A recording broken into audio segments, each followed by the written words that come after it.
Welcome friends. In our last session, we were discussing about revenue optimization in case of network problems.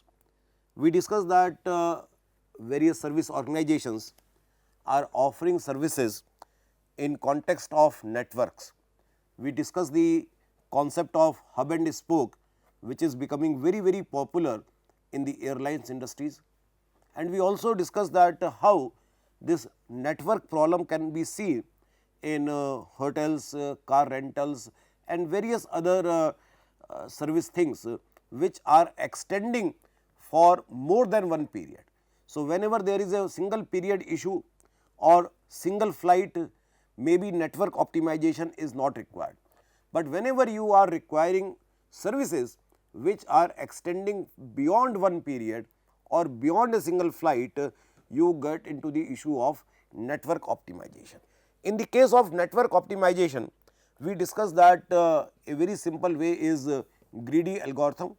We discussed that how you take a call of accepting, rejecting a particular request of booking based on the probabilities of all those things which are not demanded at that particular time, that what can be the future probabilities of these demand.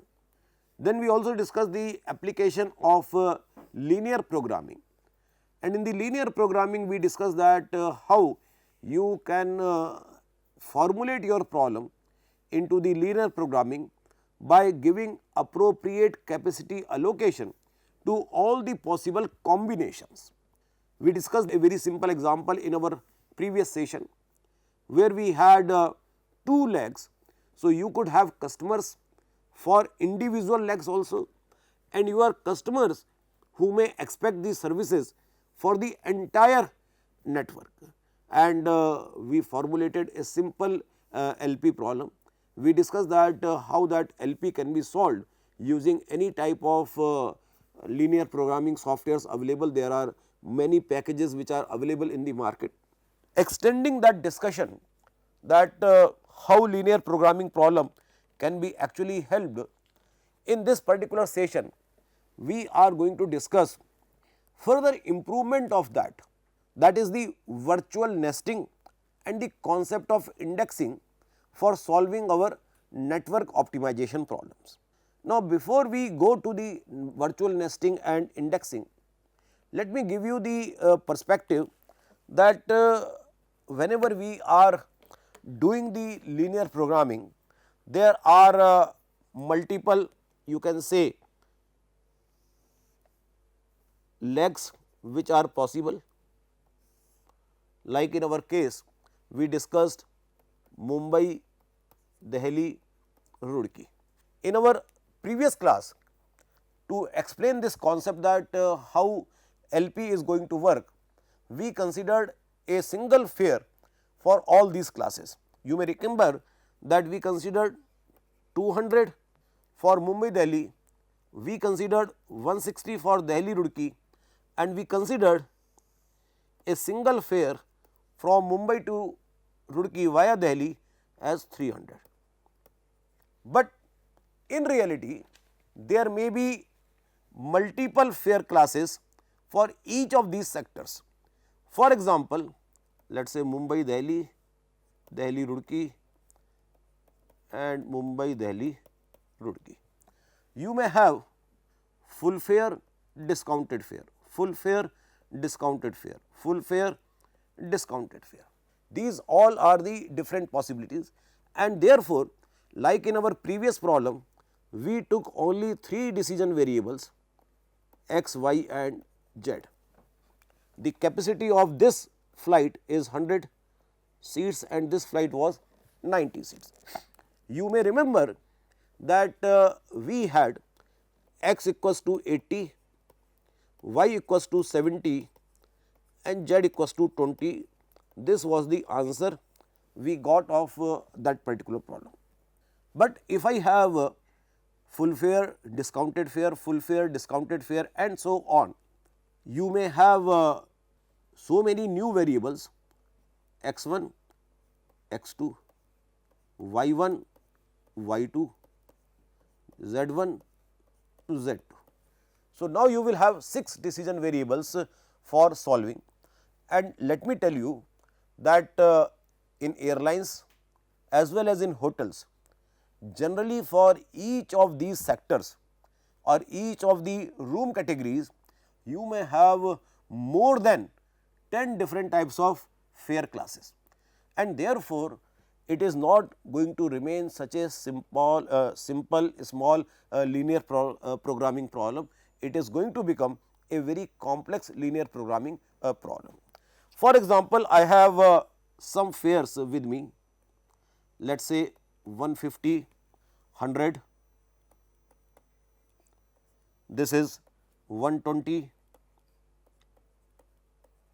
80, this is 250 and 170. And when we solve such type of problems, you will see that out of these 6 decision variables, there will be some demand for each of these categories you will be knowing. You will find 3 categories of solution. Category 1, and I leave it to you to solve and see, verify the outcome which I am suggesting you. Category 1, where you will have full allocation. The meaning of full allocation is, we are expecting the demand of, let us say, x 1 equals to 30, x 2 equals to 50. There will be some demand expected for y 1 also, y 2 also, z 1 also, z 2 also. So, there will be few decision variables for which you will have full allocation. Whatever demand is there, you are going to keep that many number of seats for that particular decision variable. Category 2, no allocation, another extreme. You will have 0 allocation for some of these decision variables. They may be just 1, they may be 2 or more than that, solution will tell, but there may be some decision variables for which there is no allocation. And there will be third category of allocations, where you have partial allocation.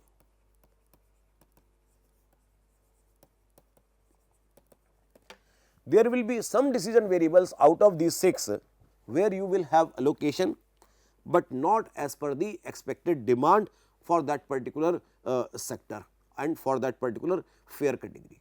So, all your outcome can be summarized in these 3 categories, and I am leaving it to you to solve this particular. In our tutorials, we will give you more data about this, so that you can actually solve this particular question. Now, as we know that this problem is going to remain a very complex one. So, for that purpose, in this particular session, we are going to focus more on this concept of virtual nesting. Now, this virtual nesting is a very interesting way, which is in a way extension of our EMSR concept, which we have already studied when we have only one single flight or one single night of room stay, or you are going to rental your car for just for one day. So, in this virtual nesting concept, we are going to use this process of indexing. Indexing we are going to discuss in this particular session only. To group ODFs, ODF is origin destination fares. So, we are going to put some of the origin destination fares of similar values into a bucket. So, there are 3-4 interesting terms which is coming in this particular sentence: indexing, ODF and bucketing. Indexing is basically bucketing of ODFs. So, rather handling all the fare classes differently, we are going to handle them into some buckets. So, we will be making some buckets for this particular example itself, and that will help you to understand the practical implementation of this particular solution approach. So, as you remember, in a single resource case, we said that 1 is the highest fare class, 2 is the second lower, and nth class is the cheapest fare class. Similarly, the same convention we are going to follow here, and you may remember that highest fare class has the excess of all the capacity, that is the concept of nesting. So, same is applicable here also, that bucket 1 has the excess of entire legs capacity, bucket 2 will have access to the remaining inventory after bucket 1, and so on. So, buckets are similar to the class we had in our single resource cases. Each bucket's booking limit and the protection label are updated with each booking or cancellation using AMSR or similar approaches. Like whenever we are going to have a booking accepted, we are going to reduce the available capacity as per the buckets case, whether it is bucket 1, bucket 2, bucket 3. So, we are going to reduce the capacity from the entire leg, and whenever there is a cancellation, you are going to add the capacity in the entire leg. So, the same thing which we have done in the AMSR. So, therefore, this nesting is similar to the nesting which we have discussed only for single product or single class case. So, to start the process of virtual nesting, first we are going to map every ODF to a bucket on each leg. We are going to estimate the mean and standard deviation of forecasted demand per leg bucket, and then we are going to use the concept of EMSR for setting the booking limits and protection label for each of these buckets. So, for each booking request, we have to check the bucket's capacity as we used to do for a particular class in the earlier cases. We are going to accept the booking request if sufficient capacity is available, otherwise we are going to reject that. And if we are accepting a particular booking, we have to reduce the bucket's available capacity on all legs in the booked ODF. So, and this process will keep on going, because periodically reforecasting ODF's demand and update expected bucket demand per leg, that is going to be available to us on a periodic basis. So, whenever the new ODF demand will be available to us, so the mean demand and standard deviation will change, and accordingly the available booking limits and protection label for each bucket will also need to be updated. And because of this new forecast, you have to recalculate your nested booking limits for each bucket based on new forecast and remaining capacities. So, let us see with the help of this example that how this virtual nesting is going to work. So, this is the same example which we are continuing since our previous session about Mumbai, Delhi, Roorkee sector. Now, in this Mumbai, Delhi, Roorkee sector, we are offering two fare classes, Y class and M class for each product. So, you see that there are three products.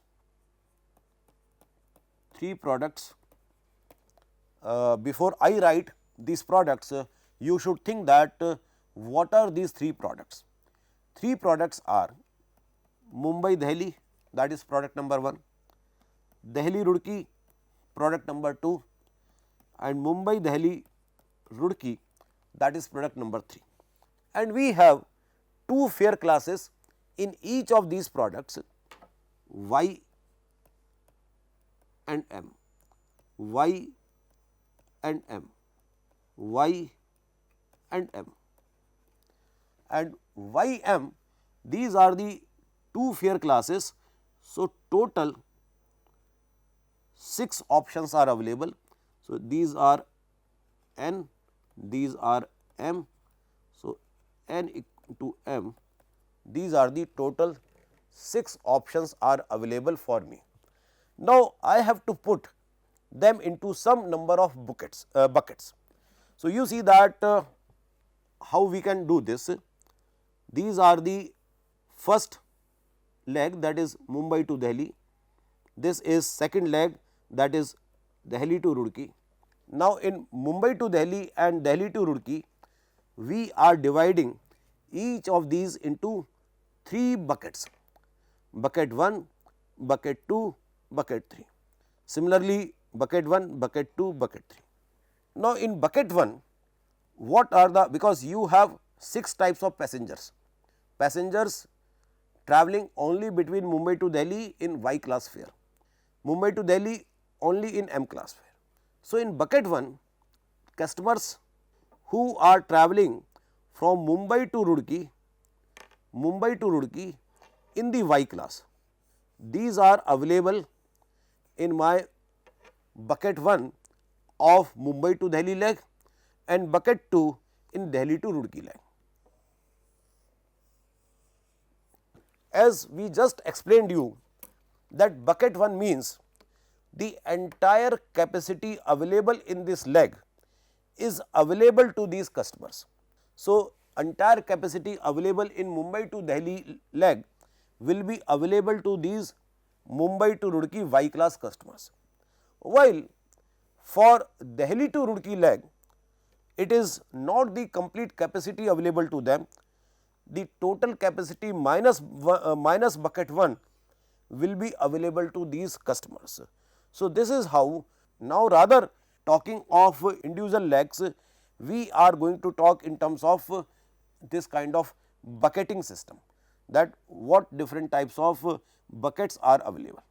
Similarly, for bucket 2, you have customers who are travelling from Mumbai to Delhi in Y class and Mumbai to Roorkee in M class also. So, they all will have access to bucket 2 of the capacity of leg 1, while they will have access to bucket 3 of leg 2. Bucket 1 of leg 2 will be available to Delhi to Roorkee Y class customers only. So, this particular division of capacities into the buckets, and according to that you can decide that if a customer is coming in a particular category of fare for a particular sector, you will take a decision of accepting or rejecting his request. And similarly, if whenever a booking is accepted, the relevant capacity, that whether you are accepting for 1 or whether you are accepting for 5, the relevant seats need to be reduced from the entire leg from wherever you are doing the booking, and whenever you are accepting any cancellation request, you have to update the seats. So, that is virtual nesting. Now, important thing will be that how have we clubbed these particular buckets for particular fare classes. So, that is done with the similar ODFs, that you are getting similar ODF for this customer here and this customer here. Like you see bucket 2 in leg 1 and bucket 3 in leg 2. These two buckets you are giving to 2 different types of customers. Bucket 2 in leg 1 is available to Mumbai to Delhi Y class customers as well as Mumbai to Roorkee M class customers, that is in bucket 2 leg 1. Bucket 3 in leg 2 is available to Mumbai to Roorkee M class customers and Delhi to Roorkee M class customers also. So, one bucket does not mean that it is only limited to a particular group of customers. One bucket may have access to more than one type of customers, because on the other side if you see bucket 3 for leg 1, it is accessible to only one type of customer, that is Mumbai to Delhi M class customers. So, one bucket may be applicable, may be accessible to more than one type of customers, or it may be accessible to only just one type of customers. Now, using this virtual nesting, we also need to understand the concept of indexing, because this bucketing and assigning ODFs to a particular bucket is known as indexing. And for understanding the concept of indexing, we also need to understand the concept of opportunity cost. That is important in this particular context. So, this is very important, because if you are assigning a particular ODF value, how are you calculating that ODF value?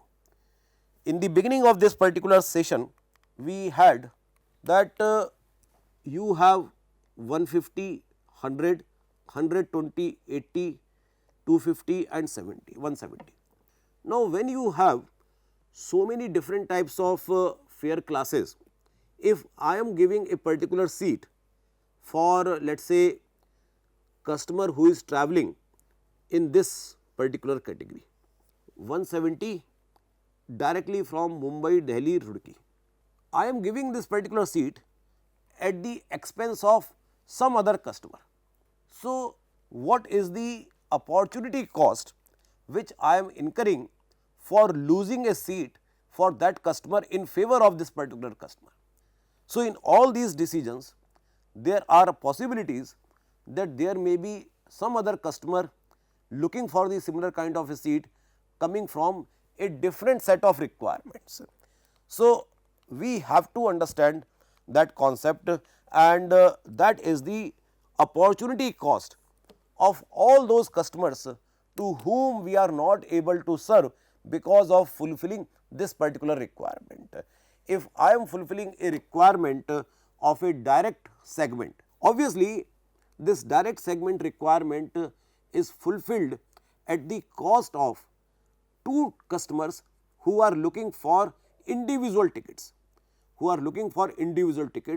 So, I could have earned some profit from them, but now I have deprived myself from earning that profit because I have sacrificed two customers for one single customer, and this is the concept of opportunity cost. So, we are now coining a new term which is known as net leg fare. Rather, the revenue or the price you are getting from a particular booking, in place of that it is better to have this concept known as net leg fare, that what is the final net economic gain to you for giving a booking to a particular customer because you have sacrificed booking of some other customer. In this example, if I am taking a thorough booking from origin to destination, I am sacrificing two customers. But for example, if I take one extra booking in my discounted class, it is quite possible this extra booking in a discounted class is at the cost of high fare or full fare customer. So, this is going to be a loss for me, and whenever I am taking one extra customer for the sake of lower fare customer, it is always a profitable because you are going, the opportunity cost is much lower, and therefore, it is beneficial to always book a customer for higher fare class as compared to lower fare class. And therefore, if you go back to the discussion which we had in the beginning of this session, that there may be some categories where you will have no allocation, because it is no advantage to you that you allocate some seats for low fare or low revenue customers and you lost some of the seats of higher fare customers. So, generally full allocation you will see in high fare or full fare case, no allocation generally you will see in the least fare case. In out of all these categories, 6 categories, if I consider in order of their increasing decreasing, so you will not see any allocation where your revenue expectation is minimal, and for intermediates you will have some kind of partial allocations. So, in this way this allocation problem is seen. So, this net leg fare from one origin to another means for a particular category ODF, origin destination fare, for a particular leg, total fare for ODFI minus sum of opportunity cost in all resources other than K if any in that particular ODI. So, with the help of this, you can again do the classification of your bucketing problem. Again taking the example similar to that, here we have opportunity cost given to you, the complete opportunity cost to given to you, that is for Mumbai to Delhi for leg 1, the opportunity cost is 250, and for leg 2 the opportunity cost is $800. Now, in each leg, as already discussed, we have 3 buckets, bucket 1, bucket 2, bucket 3. Now, these buckets are classified on the basis of similar ODF values, and these values are bucket 1 where our net leg fare is more than 1000, bucket 2 600 to 1000, and bucket 3 where net leg fare is less than $600. So, if I go back to this particular example, so bucket 1 where our net leg fare is 1000 and more, this is 600 to 1000, and this is less than 600. So, in this way, considering some economic values of the buckets, you have classified them and on the basis of their ODF values, and therefore, you will have a particular type of benefit when you are allocating to a particular bucket class, and in this way our virtual nesting will help us applying the concept of EMSR for our booking of network optimization problems.